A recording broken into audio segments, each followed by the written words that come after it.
Om Sairam to all lovely devotees of Shirdi Sai Baba. Welcome to my channel Science Will. I am Hital here. बाबा के श्री चरणों में शत नमन करते हुए आज की वीडियो की शुरुआत करते हैं and thank you so much to all for subscribing my channel. Thank you, love you. Om Sairam. आज बात करते हैं मनी एनर्जी को हील करने के टॉपिक के बारे में, जिसके बारे में मैंने पहले एक वीडियो डाला है, तो उसको इलेबरेट करता थोड़ा और कुछ बता दूं, क्योंकि बहुत सारे क्वेश्चंस आए हैं, तो मैंने सोचा उसके ऊपर एक प्रॉपर वीडियो ही बना देते हैं ताकि उनके क्वेश्चन से बाकी जो भी साइंस डिवोटीज हैं उनको भी कुछ ना कुछ गाइडेंस मिल जाए. ठीक है, तो मैं हमेशा जैसे बोलती हूँ कि मैं अपने वीडियोस में अपने व्यूज़ जो हैं वो बताऊँगी. आप चाहें तो इसको इम्प्लीमेंट कीजिए और अपनी लाइफ में मनी एनर्जी को अच्छे से हील कीजिए खुद से. ठीक है, चलिए. अब सबसे पहली बात, उस टाइम पे मैंने बताया था कि जो था ना, जैसे हम लोग हॉस्पिटल्स में काम करते रहे तो हमारा जो भी इनकम आता है वो हॉस्पिटल से आता है. तो मैंने वो एनर्जी के पीछे जो थॉट प्रोसेस होता है, क्योंकि ऑब्वियसली हमें पता है कि कोई अपनी मर्जी से हॉस्पिटल नहीं जाता है, राइट. जब किसी की तबीयत ठीक नहीं होती है तभी हमें हॉस्पिटल में जाने की ज़रूरत पड़ती है, राइट. और अगर सब कुछ ठीक है, बराबर है, तो ऑब्वियसली पैसों की कोई दिक्कत नहीं है, तो हम आराम से अपने जो लव वन है उनके लिए ट्रीटमेंट करवा सकते हैं. लेकिन हॉस्पिटल्स में प्रोबेबली ये भी होता है कि कुछ लोगों के लिए पैसे लाना या फिर हॉस्पिटल की फ़ीस पे करना वो थोड़ा डिफ़िकल्ट हो जाता है.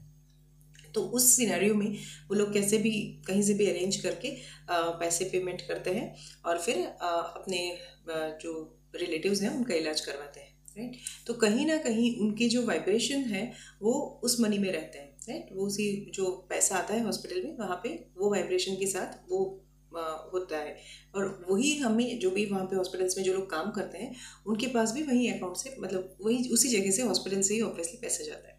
तो ऑब्वियसली वो जो एनर्जी, जो थॉट गया ना उसके अंदर, उसको हमें हील करना है, क्योंकि जब हम वो हमारे अकाउंट में आएगा या फिर जब वो हमें प्राप्त होगा तो उसको हमें अपनी ओर से हील करना है. अब हीलिंग की सबसे बेस्ट मेथड मैं बताती हूँ, वो है पाठ. किसी ने मुझे एक क्वेश्चन किया था कि किसी भी चीज़ को हील कैसे करते हैं, एकदम ईजी फॉर्म में बता दीजिए. तो ईजी फॉर्म में हीलिंग की मेथड है पाठ. आप कुछ कोई भी पाठ, आपको जो भी अच्छा लगता है, चाहे हनुमान चालीसा हो, चाहे लक्ष्मी जी का हो, ठीक है. अगर हेल्थ ठीक नहीं है तो हनुमान चालीसा का पाठ ले लीजिए आप, ओके. वो आपकी हेल्थ हीलिंग करेगा. फिर अगर मनी के लिए आप करना चाहते हो तो श्री सूक्त के पाठ ले लीजिएगा. लक्ष्मी जी के जो भी पाठ आपको आते हैं वो मतलब आपको जो भी कंफर्टेबल हो करने में आप वो ले सकते हो, ओके. लक्ष्मी चालीसा भी कर सकते हो, ठीक है. लेकिन मैं जैसे हमेशा बताती हूँ ना कि मैं जो टॉप पार्ट होते हैं ना वो चूज़ करती हूँ हमेशा. पता नहीं, मेरा पहले से ये कनेक्शन है, तो मुझे ऐसा लगता है कि वो जब करते हैं ना तो वो एकदम अच्छे से रिजल्ट देता है हमें, राइट. जैसे शिव जी की पूजा करनी है तो रुद्राभिषेक कीजिए, क्योंकि रुद्राभिषेक से ऊपर कुछ भी नहीं है शिव पूजा में, राइट. फिर माता रानी का कुछ पूजा करना है, मतलब जो शक्ति उपासना अगर आपको करनी है तो उसमें आप ये लीजिए दुर्गा सप्तशती, बिकॉज दुर्गा सप्तशती के ऊपर माता रानी का कोई पार्ट नहीं, मतलब एकदम औसम पार्ट है, ठीक है. फिर लक्ष्मी जी का करना है श्री सूक्त लीजिए, श्री सूक्त सबसे ऊपर है, उसके ऊपर कुछ भी नहीं है, जैसे, है ना. वैसे बाबा के बारे में अगर बताएं तो स्तवन मंजरी, साईं सच्चरित्र पारायण, ठीक है, ये बेस्ट है. और मैं वही पाठ बताती हूँ जो मैंने पर्सनली अपनी लाइफ में इम्प्लीमेंट किए हैं और जिसका मुझे अच्छा रिजल्ट मिला है.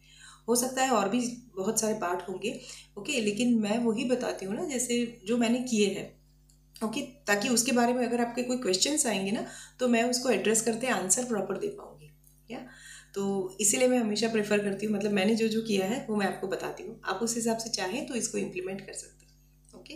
पाठ में क्या होता है पता है, हम जब कोई भी पूजा मतलब पाठ जब करते हैं तो उसमें एक तो आपको कोई भी ज़्यादा रूल्स एंड रेगुलेशंस फॉलो करने की ज़रूरत नहीं होती है ना. आपको कुछ भी कोई पर्टिकुलर चीज़ लेके बैठना है या ये करना है वो करना है, ऐसा कुछ भी नहीं है. आप सिर्फ और सिर्फ वो पूजा की बुक है या फिर जो पाठ आप करना चाहते हो, आपको वो पाठ लेके बैठना है और फिर खुद को लेके बैठना है पूजा के दौरान, राइट. और आपके जो इष्ट देव हैं या फिर जिन भगवान के लिए आप वो पाठ कर रहे हो, आपको वो भगवान जी को लेके बैठना है, मतलब उनकी प्रतिमा के सामने या फोटो के सामने या मूर्त के सामने, जो भी आपके पास अवेलेबल है उनके सामने बैठना है और पूर्ण भाव से वो पाठ करना है. जब हम पाठ करते हैं तो बार बार करने की वजह से एक वाइब्रेशंस क्रिएट होती है साउंड वाइब्रेशंस के अकॉर्डिंग, ओके. और वो जो हमारे कर्मा है ना वो कहीं ना कहीं इस सारी मैटर से हील होते हैं.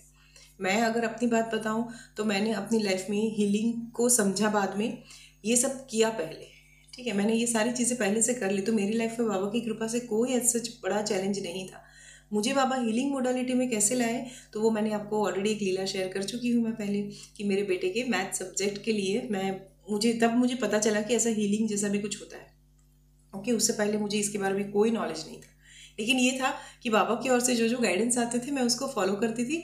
और इसी तरह से मैंने अपनी पूरी लाइफ में जो भी था, मतलब पूरी लाइफ के जो भी होते ना, तो कहीं ना कहीं थोड़े बहुत ये होते हैं या राइट चैलेंजेस होते हैं, उसको हील करने के लिए मैंने इसी तरह से अपने पाठ किए और इसी तरह से मुझे उसके बहुत ही अच्छे रिजल्ट मिले।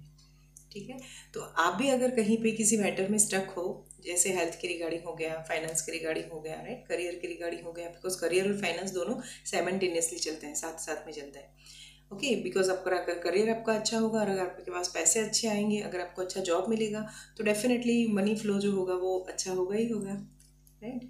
तो इसीलिए आपको भी अगर कहीं लगता है कि आपको इस तरह से हीलिंग करनी है खुद से, तो आप इसी तरह से कीजिए, पाठ करके। ओके, अदरवाइज जो मोडालिटी है उससे अगर आप करोगे तो फिर वो पूरा कंसल्टेशन का पार्ट आ जाएगा। ओके, तो जो लोग मेरे से कंसल्टेशन लेते हैं उनको मैं पूरा प्रॉपरली गाइड करती हूँ और उस तरह से वो अपनी लाइफ में इसे इम्प्लीमेंट करते हैं और उसके ऑसम रिजल्ट्स उनको मिलते हैं। अब मेरे पास जिन जिन लोगों ने मुझे उनकी लाइफ में जो ब्लॉकेजेस थे मनी को रिगार्डिंग, वो जो उन्होंने हील किए, ठीक है, जिस तरह से मैं उनको बताती गई, उन्होंने जिस तरह से फॉलो किया अपनी लाइफ में ये सारी चीज़ों को, और बाबा की कृपा से उनको जिस तरह से ब्लेसिंग्स मिले, ठीक है, बाबा की ओर से उनको जिस तरह से सब मिला, वो भी एक लीला है, डेफिनेटली बाबा की ही लीला है। तो वो मैं शेयर करूँगी नेक्स्ट वीडियो में, और मैं आपको बताती हूँ कि उन्होंने किस तरह से अपना हीलिंग किया और किस तरह से उनको रिजल्ट्स मिले। ठीक है, शुरुआत कहाँ से हुई और आज कहाँ पे है, ठीक है, वो दोनों भी, और ये विदिन 2 to 3 मंथ्स ही हुआ है, नॉट मोर देन दैट। मुझे नहीं लगता कि उससे ज़्यादा टाइम हुआ हो सकता है दिवाली से पहले का या फिर दिवाली के बाद में, क्योंकि इतने तो महीने हो ही चुके हैं एटलीस्ट उनको हीलिंग लिए हुए। और मेरे एक दूसरे हमारे फैमिली मेम्बर ही हैं, उनके बारे में अगर बताएं तो उनकी लाइफ में तो कहीं से भी इनकम थी ही नहीं, लेकिन बाबा ने इतने अच्छे से उनको ब्लेसिंग्स दिए कि आज उनके साथ, मतलब महीने में ऐसा बोल सकते हैं कि घर बैठे, ठीक है, डेफिनेटली वो उनका अर्निंग शुरू हो गया। ओके, तो मनी को उन्होंने किस तरह से हील किया और किस तरह से, जिस तरह से मैंने गाइड किया, उन्होंने परफॉर्म किया और उनको क्या रिजल्ट्स मिले, वो मैं बताती हूँ नेक्स्ट वीडियो में। या चलिए, तो आज के वीडियो में इतना ही। मैं मिलती हूँ आपको अपने नेक्स्ट वीडियो में। तब तक पूर्ण भाव से अपने आसपास में जो सर्कमटेंसेस हैं या फिर आपकी लाइफ के जो इश्यूज हैं, उसके लिए पूर्ण भाव से अपने इष्ट की आराधना कीजिए, उसको हील कीजिए और अपनी लाइफ में अबंडेंस को वेलकम कीजिए। Thank you so much, love you all, Om Sai Ram, bye.